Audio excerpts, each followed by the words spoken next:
Vamos então iniciar o nosso trabalho de hoje, mais uma semana.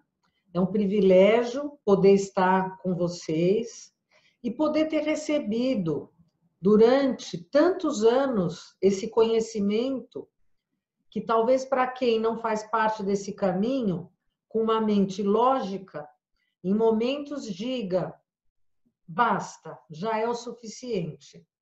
Mas para quem trilha quem faz esse trajeto entendendo que o conhecimento espiritual é esse degrau de elevação, esse lugar aonde existe o limite de ter chegado no máximo, não existe. Sempre vai existir um degrau a mais, um máximo a mais, porque se a gente pensar no infinito, é difícil para a nossa lógica entender esse conceito do infinito, uma vez que tudo dentro do nosso mundo físico é explicado e entendido dentro desse conceito de fragmentação, porque cada um de nós, desde que nasceu, aprendeu sobre o seu eu.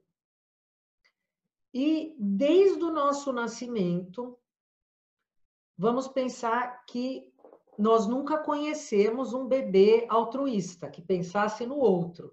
Desde que esse bebezinho sai da barriga da mãezinha, ele quer que todas as suas vontades sejam atendidas naquele momento. Quando ele não está totalmente atendido, a primeira coisa que ele faz é chorar, gritar e exigir atenção para que alguém venha e cuide, para que ele volte para a sensação do conhecido, do seguro, do protegido. Esse é o nascimento. Conforme nós vamos crescendo, o nosso mundo coloca alguns padrões dentro da nossa educação da fisicidade, que o vencedor é aquele que sobrevive melhor. Eu coloco a palavra sobrevivência, muito importante hoje, porque quando nós estamos falando em níveis e nós queremos subir em níveis, nós temos que entender que cada um de nós tem um potencial, cada um de nós tem um dom, e somos realmente esses seres completamente diferentes. Dentro dessa nossa educação, então, e formação, nós precisamos sobreviver. Mas a nossa educação da evolução realmente só inicia quando a gente entende que a nossa sobrevivência está além desses padrões físicos atendidos.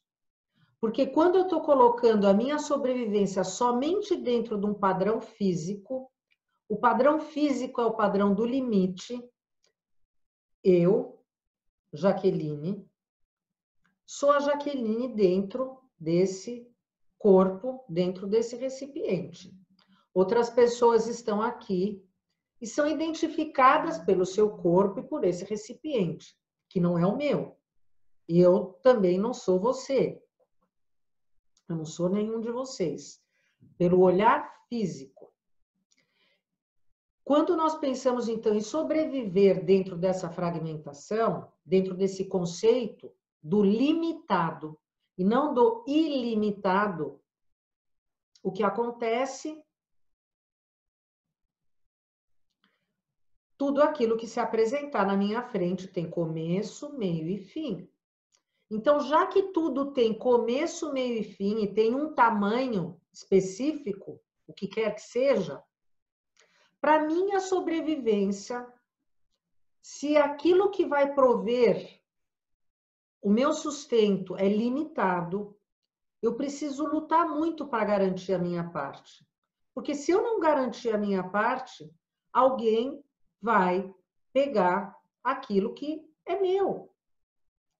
E para eu garantir cada vez mais a minha parte, talvez eu me sinta compelido a pegar aquilo que também não é meu, porque eu também não tenho um conceito do que é meu e do que não é meu. E como é limitado, eu estou no meio de uma incerteza e eu não sei até onde eu posso ir. Eu só sei que eu tenho que lutar o máximo que eu posso para eu conseguir guardar para não faltar.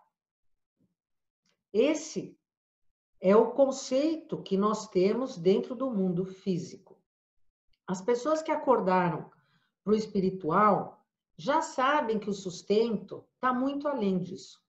Porque o sustento vem de uma dimensão que os olhos não veem, mas ela está muito além do físico. E sim, eu preciso do físico para canalizar isso para o mundo físico. Mas ela vem de uma dimensão aonde não existe limite, ela vem de uma dimensão aonde não existe fim, porque é infinito, sem fim. Já que é sem fim, não vai faltar para ninguém. O que é que limita eu receber ou não? A minha consciência. Então, os nossos encontros semanais existem para que cada vez mais nós possamos abrir a nossa consciência, nos libertar desses padrões que nos colocam na finitude, no conceito da falta, para entrar na abrangência do infinito, entrar num caminho de aproximação direta com a luz e com o nosso Criador. Porque nós sabemos que a única forma de se aproximar deles é através da similaridade, o conceito da similaridade tão falado na Cabala. Por acaso, o ódio atrai ódio ou ele atrai agressividade, discussão, estresse?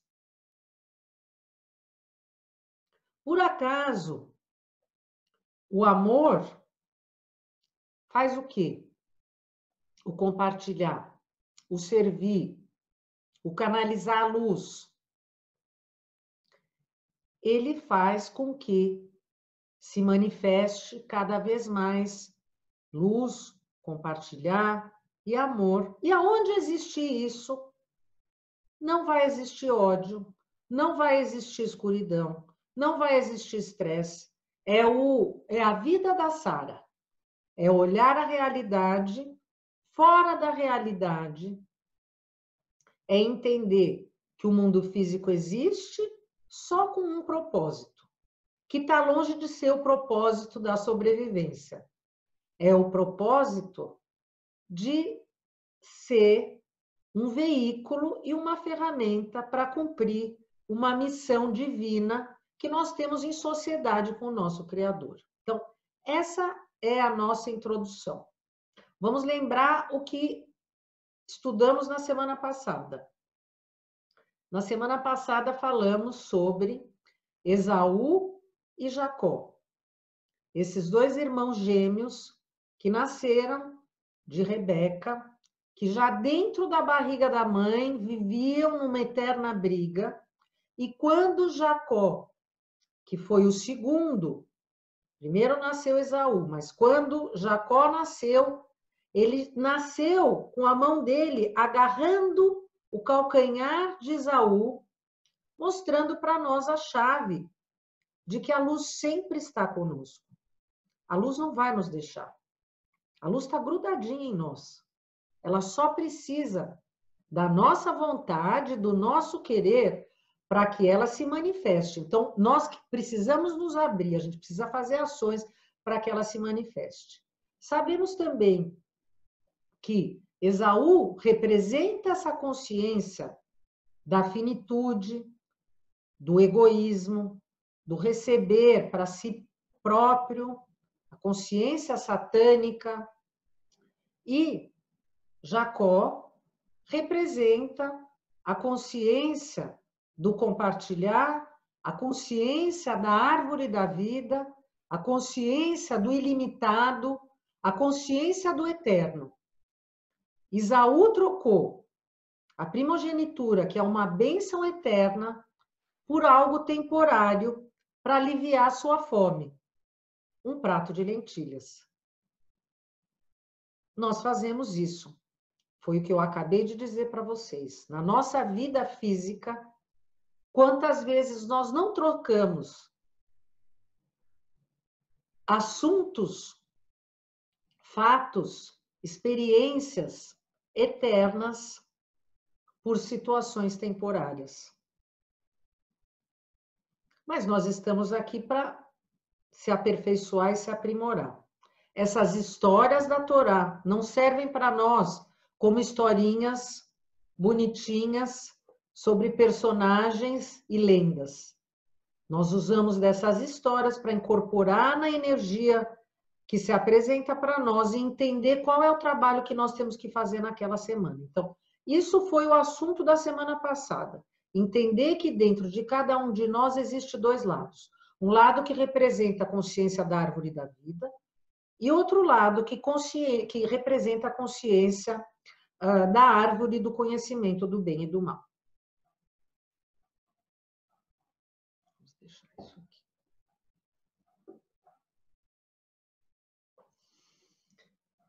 No final da paraxá da semana passada, Jacó recebeu do seu pai Isaque a bênção da primogenitura no lugar de Esaú. E Esaú se sentiu absolutamente enganado e decide que quer matar Jacó. Jacó, então, tem que fugir dali. E Rebeca chega para Isaque e fala: Isaque, o Jacó é meu filho, nosso filho. Esaú já se casou com mulheres que não valem a pena. Ele tinha realmente casado, Esaú era adúltero e ele casou com mulheres cananitas, mulheres que não eram da mesma linhagem que a deles, pessoas de povos que praticavam idolatria. Então ela chega para Isaque e fala: olha, eu gostaria que Jacó casasse com as filhas do meu irmão. Então eu gostaria que ele fosse lá para Harama, onde está Labão, o meu irmão, e casasse com uma das filhas dele. E aí Isaque fala assim, tá certo, é aquele jeitinho feminino de fazer uma estratégia. Isaque ia dar a última palavra, mas quem fez com que isso acontecesse foi Rebeca. Ela conseguiu conduzir a história maravilhosamente para que o homem continuasse sentindo que a decisão era dele. E aí Jacó pode sair dessa terra onde estavam e ela consegue, então, de uma forma, fazer com que ele esteja fora do alcance de Esaú. Nessa fuga, eu vou tentar resumir o máximo possível essa história, porque todos vocês conhecem. Vou tentar só trazer aqui os pontos principais para a gente poder ter o tempo de ter as chaves importantes. Dentro dessa fuga de Jacó, Esaú pede para que um dos seus filhos vá atrás de Jacó e o mate. Esse filho comenta esse assunto com a sua mãe, com uma das esposas de Esaú. Fala: olha, mãe, o meu pai pediu que eu fosse atrás dele, atrás do meu tio Jacó, o nome dele era Elifaz. e para matar. E a mãe fala: olha, meu filho, eu conheço muito bem o seu pai, e ele não é flor de se cheiro. Seu pai é um mau caráter. Então, ele cresceu junto com Jacó. Toda a família vivia junto. Ele não tinha coragem de matar o tio. Então, o que ele pensou? Porque da mesma forma como ele tem a obediência, que ele não poderia desobedecer o pai, se fala dentro da tradição hebraica que aquele homem que é pobre, que não tem dinheiro, que não tem absolutamente nada na vida, é um homem morto, porque ele não tem nem o poder para decidir, ele não tem o livre-arbítrio, ele não tem o que fazer. É aquele pobre coitado que não tem nada, não tem onde cair morto. Então ele falou: eu já sei o que eu vou fazer. Então ele encontrou Jacó e, ao invés de matar o tio, ele roubou tudo de Jacó, porque Jacó saiu da terra, da casa dos pais, com vestido, com alguma condição para poder chegar até a casa do tio. Mas então esse sobrinho veio e tirou, mas o que ele fez com isso? Ele poupou a vida de Jacó. Jacó, então, absolutamente nu, sem nada, se joga num rio e a providência, ele está lá no rio pensando, pedindo ajuda, o que vai acontecer?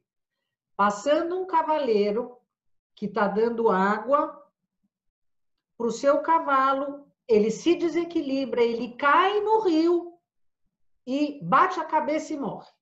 Alguma coisa acontece e ele morre.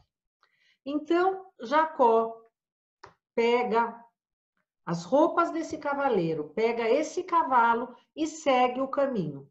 Só que aí ele pensa: a família do cavaleiro vai achar que eu o matei. Então, dentro desse caminho, ele encontra um local que se chama a Yeshivá de Shem e Ever, que se diz ser uma caverna que existe lá em Sfat. Para quem já fez viagens espirituais comigo, com o Rabino, bem perto daquele hotel que nós ficamos, em cima existem umas escadas e lá existe uma caverna. E se diz que ali era essa Yeshivá de Shem, que é aquele filho de Noé, e Ever, e ele ficou lá durante 40 anos, durante 14 anos estudando, e se diz que ele nem dormiu durante todos esses anos, porque ele estava praticando o autocontrole. Vamos lembrar quem é Labão? Labão era um grande feiticeiro, uma pessoa do mal. Aquele que seria, assim, o arqui-inimigo do bem. Jacó sabia quem ele ia encontrar. E ele, durante esses 14 anos de estudo, ele estudou e praticou essa condição de se preparar para enfrentar a maior escuridão. A Cabala nos coloca sempre nessa posição de movimento e não na posição de paralisação. Por quê? Porque se vocês pensarem, depois de ter passado 14 anos recebendo esse conhecimento direto na veia, Jacó poderia então dizer: bom, agora eu vou continuar aqui só estudando e ponto.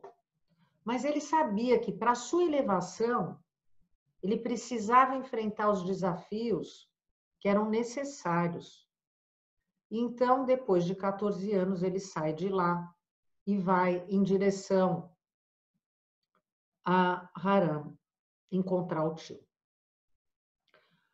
Ele sai e no caminho, lembrando que o nome dessa paraxá é Vayetse, que significa e saiu. E eu já repeti várias vezes aqui, e ele sai. Quem saiu? Jacó saiu. Ele sai, então, ele já saiu da casa do pai, ele já saiu agora da Yeshivá, que é essa escola, né, de sabedoria. E o que acontece logo na primeira linha dessa paraxá está dizendo, e ele saiu e, de repente, a noite se fez. Anoiteceu. Agora, a gente sabe que nenhuma das palavras que se encontram na Torá estão ali à toa. Por acaso, quando vai anoitecer, não é um pôr do sol que vai acontecendo? Mas o que está escrito ali é que, de repente, anoiteceu. Quer dizer, agora estava dia e, de repente, ficou escuridão. E ele, então, vê que é noite. E ele fala, eu vou deitar e vou dormir. E ele procura pedras para ele apoiar a sua cabeça. Agora os comentários rabínicos. As pedras, se diz que as pedras brigavam entre si para estarem embaixo da cabeça desse grande justo. E quando ele dorme, o sonho que ele tem, é uma das passagens poéticas da Torá, ele vê dentro desse sonho a escada com os anjos que estão subindo e a escada com os anjos que estão descendo nesse movimento. E ele escuta a voz do Criador que diz a ele, eu sempre estarei do seu lado. É muito lindo, muito lindo. Quando ele acorda, ele fala, puxa, eu encontrei o portal do paraíso. Eu estou num lugar sagrado, Bet El, a casa do El. Eu estou na casa de Deus. Que lugar era esse?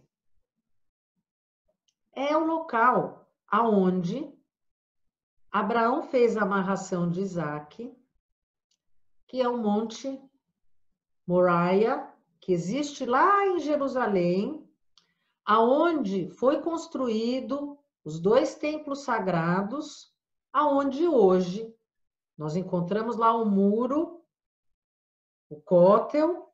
Então, ali no meio, a gente encontrou esse lugar que a gente fala que é esse chakra energético do nosso planeta. E ele sentiu tudo isso. As coisas se apresentam, não é por acaso que se apresentam da forma que se apresentam.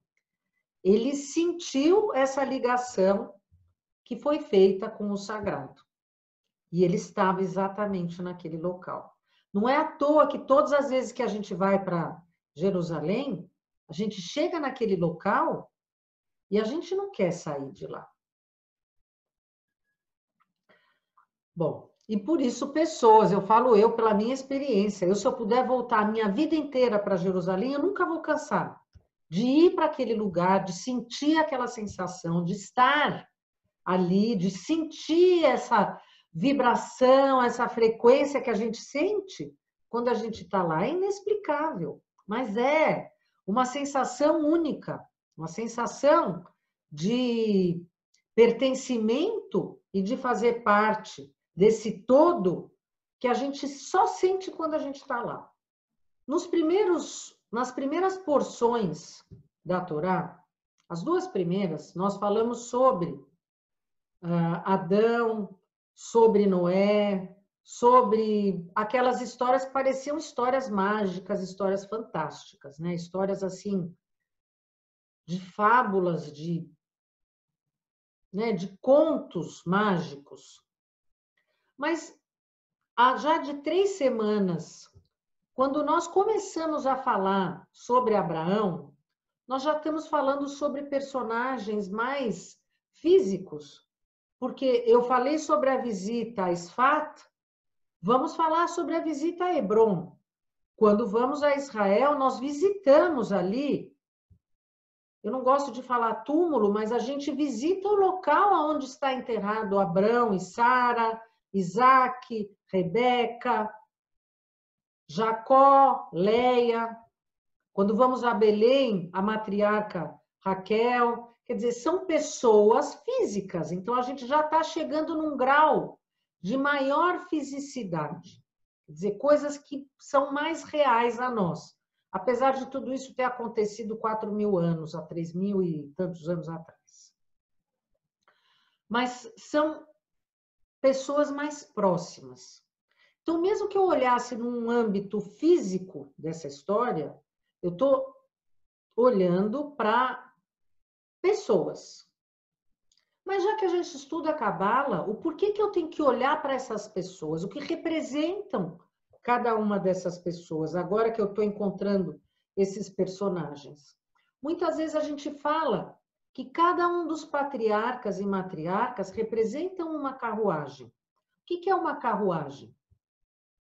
É um veículo de uma energia que existe dentro de cada um de nós.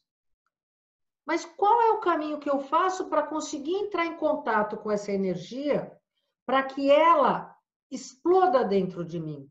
Porque ela está guardada, escondida de um jeito tão profundo, com tantas camadas em cima, que eu nem consigo reconhecer ela dentro de mim. Por isso que quando a gente fala sobre o estudo da árvore da vida, muitas pessoas estudam anos, escutam anos e não entendem. Porque nós vamos conseguir entrar num grau de entendimento maior quando a gente fechar os olhos e conseguir reconhecer que a gente tem isso dentro de nós. Através dessas histórias, eu faço essa ponte para conseguir incorporar essa energia dentro de cada um de nós. Então, se a gente está fazendo essa viagem dentro da árvore da vida, quando nós estamos falando sobre Abraão, eu estou falando sobre a carruagem de Hesed. Quando eu estou falando sobre Isaac, eu estou falando da carruagem de Gevurá. E agora estou falando sobre Jacó, que entrou nessa semana de forma mais intensa. Eu estou falando de Tiferet. Então, o que eu estou querendo fazer essa semana?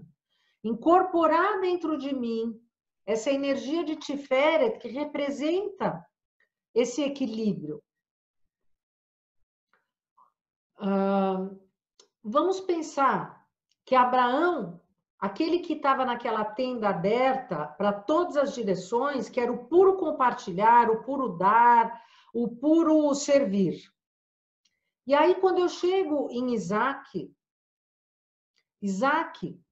que traz para mim uma disciplina que caminhou ao lado do pai até o momento da amarração, né, dentro do sacrifício, aquela força, aquela conduta, aquele julgamento necessário, mas não um julgamento que vem do eu, um julgamento que está relacionado a essa luz, um julgamento que precisa dar um basta, um limite necessário a esse dar e esse doar, mas que não sai do meu ego, não sai da minha reatividade. Não é um não simplesmente porque eu não gosto daquela pessoa porque ela me prejudicou. É um não relacionado à ação da luz. Um não que pode muitas vezes até ser eu ter que dispensar do trabalho um funcionário com o coração cheio de amor. São nãos necessários que a gente às vezes precisa dar para um filho, para um marido, para um amigo. É um não que vem de uma situação de misericórdia. É muito fácil, dentro do conceito cristão, entender a misericórdia. É muito difícil essa linha tênue de entender esse julgamento necessário de Isaac. E aí nós chegamos dentro, então, de um equilíbrio, que é essa energia representada por Jacó, um equilíbrio que vem a partir de um reconhecimento de que existem estes dois lados, esse Esaú e esse Jacó, dentro de cada um de nós. E eu reconhecendo que existem esses dois lados, eu consigo fazer a minha escolha consciente. É isso que fez Jacó. Porque Jacó não ficou lá na Yeshiva de Shem e Ever só se conectando com a luz. Ele foi até a escuridão encontrar esse sogro que representa essa escuridão, preparado para poder fazer as escolhas que ele deveria fazer. Como nós. Então, qual é o exemplo que a gente já tem aqui? Entender o quê? Porque nós só vamos passar por essa paraxá novamente, sobre essa energia novamente, no ano que vem. Nós estamos tentando incorporar, através dessas palavras dentro de nós, cada um de uma forma, aqueles que é muito mais fácil fazer o sim, que é muito difícil fazer o não, precisam ter essa energia de Isaac. Aqueles que são muito mais fáceis de falar o não do que falar o sim, precisam incorporar a energia de Abraão. Porque dosando essas duas energias, eu consigo chegar nessa energia de Tiferet. Mas eu só consigo incorporar essa energia de Tiferet entendendo esses dois conceitos. Reconhecendo dois lados dentro de mim, o escuro e o não. Quando a gente se coloca no papel do bonzinho, a gente já se coloca no papel de que a gente já está fazendo a nossa parte, e olha como a gente se coloca numa posição que nos prejudica. Porque quando eu não encaro essa escuridão que existe dentro de mim, e ela faz parte da minha natureza, quando aparece o sentimento de inveja, de egoísmo, de querer receber prazer por mim, quando eu sinto esse tipo de sensação, a minha mente, a minha lógica robótica fala para mim: você é bonzinho. E esse tipo de sentimento não podia estar presente dentro de você. E eu me sinto culpada, me sinto péssima, me sinto envergonhada e quero de todo jeito apagar com uma borracha esse sentimento. Só que dá para apagar? Eu posso engolir. Mas vai chegar uma hora que aquilo vai explodir. Então eu não posso engolir. Essa lógica não funciona. Eu não vou encontrar a minha felicidade, a minha missão, se eu fizer de conta que certos sentimentos não fazem parte de mim porque eu sou uma pessoa boa. Não existe isso. Tem coisas que fazem parte da nossa natureza, enquanto eu não reconhecer, eu não consigo transformar. Jacó mostra para nós que o nosso trabalho é reconhecer a presença e poder fazer a escolha, a melhor escolha, que provavelmente não é uma escolha imediata, mas o resultado é duradouro. Porque tudo aquilo que vier para mim sem merecimento, em um momento eu vou perder. Por que será que para Jacó trabalhar 14 anos para ficar com Raquel era pouco? Porque para ele trabalhar 14 anos era muito pouco. Pelo simples motivo que ele entendeu que para ele ter a alma gêmea dele, ele precisava merecer a alma gêmea dele. Conceito que a gente esquece. No nosso mundo físico, a gente acha que para ter o amor da nossa vida, para encontrar o nosso verdadeiro amor, a gente precisa sair por aí com os amigos para encontrar uma pessoa bacana. Claro, a gente precisa fazer isso.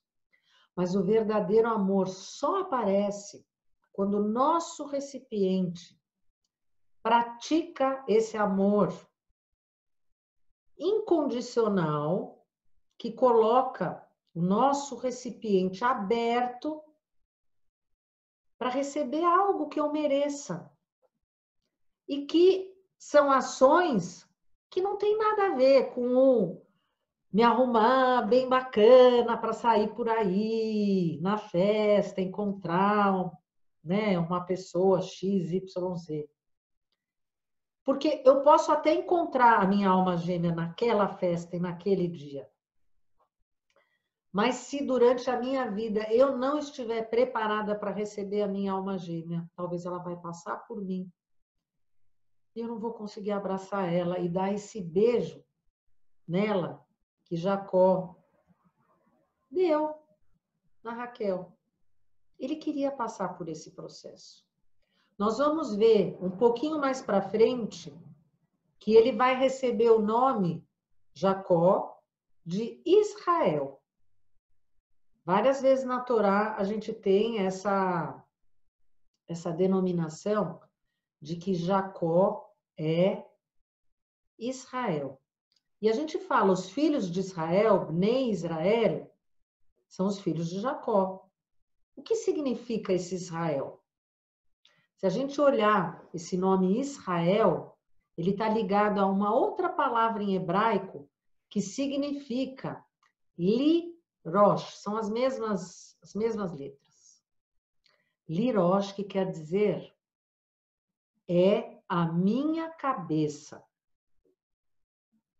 O que é que Jacó fez? O que Jacó fez? Ele resgatou a sua cabeça.